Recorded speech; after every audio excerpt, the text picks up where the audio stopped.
Hello, Jai Shri Krishna. Jai Shri Krishna to all of you. Dear and near students, you are so welcome to this platform Gita Dham Gurukul YouTube channel. आज हम class 10th के new NCERT pattern के मुताबिक poem जो है वो दूसरी poem clear करने जा रहे हैं। इससे पहले हमने एक और पोइम क्लियर की थी, वो भी किसकी थी? रॉबर्ट फर्स्ट की थी, और ये भी किसकी है? रॉबर्ट फर्स्ट की है, ठीक है ना।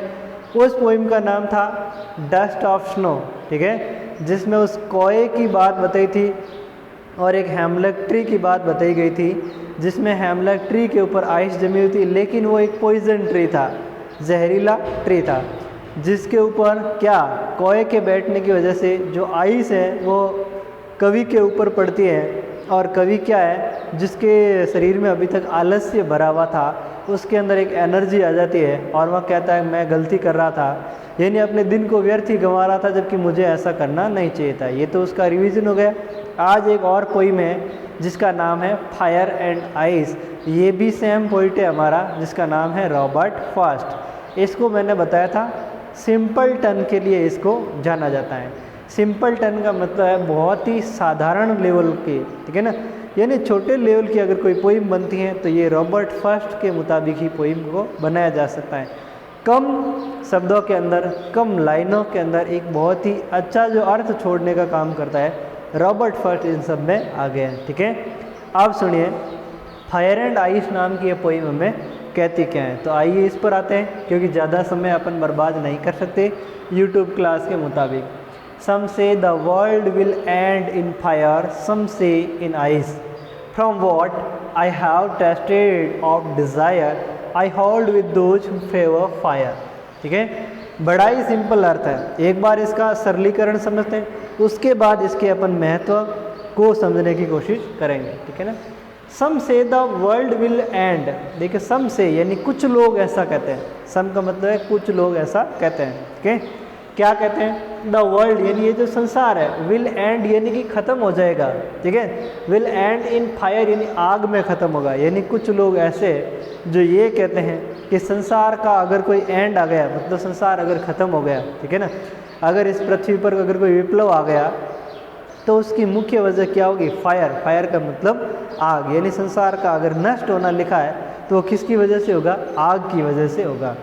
सम से इन आइस, कुछ ऐसे भी ये हैं जो ये कहते हैं कि संसार का अगर खात्मा है तो बर्फ़ की वजह से होगा, यानी पूरे संसार के अंदर चारों ओर से बर्फ़ जो है वो बर्फ़ आ करके गिरेगी, या पृथ्वी का तापमान है वो ठंडा हो जाए, उसकी वजह से बर्फ़बारी ज़्यादा हो जाए, ठीक है, या ध्रुवों की बर्फ़ पिघल जाए, उसकी वजह से भी समुद्र का लेवल है वो बढ़ जाए, और उसकी वजह से भी संसार का खात्मा हो सकता है। तो संसार के खात्मे के लिए इस कवि ने दो बातें बताई।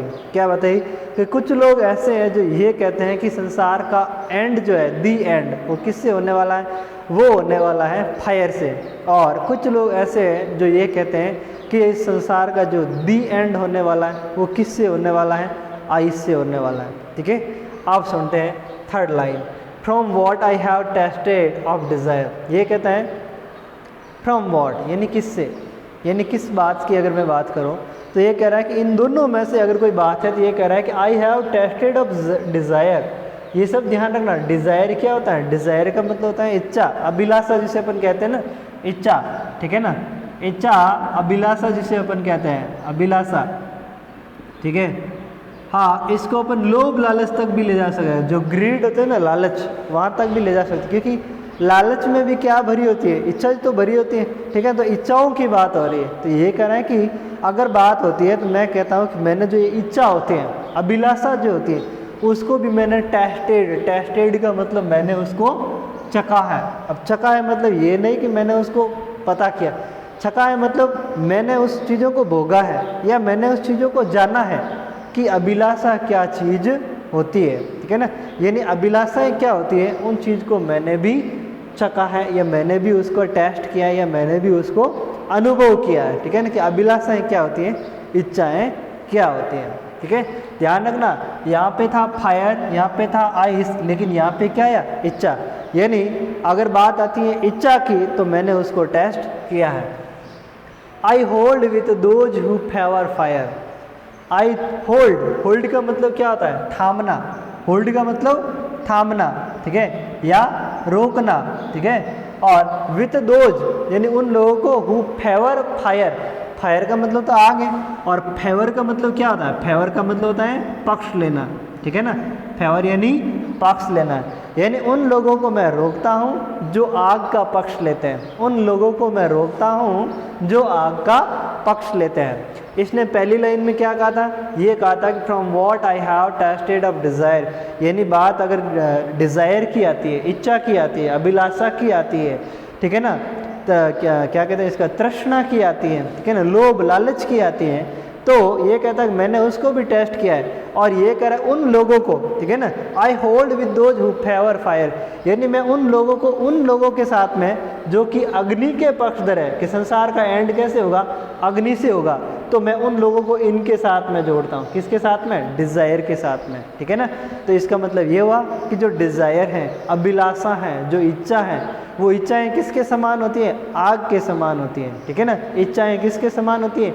आग के समान होती है। यही तो मैंने कहा था कि शब्दों को पकड़ने की कोशिश करना है, भावार्थ ऐसे निकाला जाता है, ठीक है ना। यानी जो इच्छाएं हैं वो किसके समान है? आग के समान है। तो संसार का एंड किससे हो सकता है? आग से हो सकता है, मतलब इच्छाओं से हो सकता है, मतलब अधिक लालच से हो सकता है। लोभ लालच जिसे कहते हैं ना, अभिलाषाएं, उनकी वजह से भी संसार का एंड हो सकता है। मैं उन लोगों को थामता हूँ या अलग उन लोगों को उनके साथ में जोड़ता हूँ। Stanza number 2, but if it had to perish twice, ठीक है। फिर I think I know enough of hate, okay. फिर आती है बात, to say that for destruction ice and would suffice, okay, clear that. अब इसको हमने पढ़ लिया स्टेंजा का, अब हम इसका करते हैं क्लैरिफिकेशन, ठीक है ना। देखिए, but if it had to perish twice, ठीक है। ट्विस्ट का मतलब क्या होता है? ट्विस्ट मतलब यहाँ समझ सकते हैं बहुत, मतलब क्या होता है? दोनों, ठीक है ना। ट्विस्ट यानी दोनों। पेरिस का मतलब क्या होता है? पेरिस का मतलब होता है नष्ट करना या नष्ट होना, ठीक है, नष्ट होना या करना। तो पेरिस का मतलब नष्ट होना यहाँ पर निकलेगा, और ट्विस्ट यानी दोनों, ठीक है। देखिए, but if it had to perish twice, ये कह रहा है कि दोनों जो है वो कैसे हैं? नष्ट होने वाला है। यानी कि भले ही आग से नष्ट हो, ठीक है, भले ही फायर से नष्ट हो, भले ही आइस से नष्ट हो, लेकिन संसार दोनों चीज़ों में क्या है? नष्ट। यानी फायर जो है वो भी संसार को नष्ट करेगी, आइस है वो भी संसार को नष्ट करेगी। यानी दोनों जो है वो किस लिए? दोनों नष्ट करने वाले तत्व हैं। आई think I know enough of hat, ये कह रहा है कि मैं सोचता हूँ, आई नो यानी मैं जानता हूँ, क्या? Enough of hat. हैट का मतलब क्या होता है? गणना। एनफ का मतलब क्या होता है? पर्याप्त, ठीक है ना। तो मैं ये भी जानता हूँ कि जो पर्याप्त रूप से गणना होती है, मैं ये भी जानता हूँ, या मैं सोचता हूँ कि मैं ये भी जानता हूँ कि जो पर्याप्त रूप से गणना होती है, to say that for destruction eyes, और उनको, यानी जो ये कहते हैं ना गणना, तो गणना को किससे जोड़ा है? गणना को लेखक ने जोड़ा है आइस से, ठीक है। आइस का मतलब तो बर्फ है, और डिस्ट्रक्शन का वही मतलब है जो कि किसका? इस नष्ट होने का। डिस्ट्रक्शन का मतलब भी क्या होता है? नष्ट होना या विनाश होना। डिस्ट्रक्शन मतलब नष्ट होना या विनाश होना। एंड वुड सफिस, और सफिस का मतलब भी क्या होता है? सफिस का मतलब भी होता है पर्याप्त। सफिशियंट आपने शब्द सुना होगा, सफिस का मतलब भी पर्याप्त होता है, ठीक है ना। अब देखिए, भले ही आपको ये इसका जो लास्ट स्टेंजा है वो थोड़ा समझ में मेरे ख्याल से कम आया होगा, इसलिए वापस ध्यान से देखना कि इस पहले स्टेंजा में इसने बताया कि जिस प्रकार से संसार के नष्ट होने की दो बातें हैं, एक तो है फायर और दूसरी है आइस।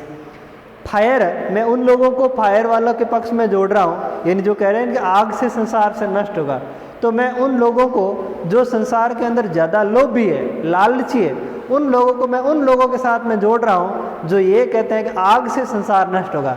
यानी जो अभिलाषा है वो किसके समान है? आग के समान है। इसलिए ज़्यादा लालची लोग हैं ना, तो मैं उन लोगों की कैटेगरी में डालता हूँ जो ये कहते हैं कि संसार नष्ट कैसे होगा? आग से होगा।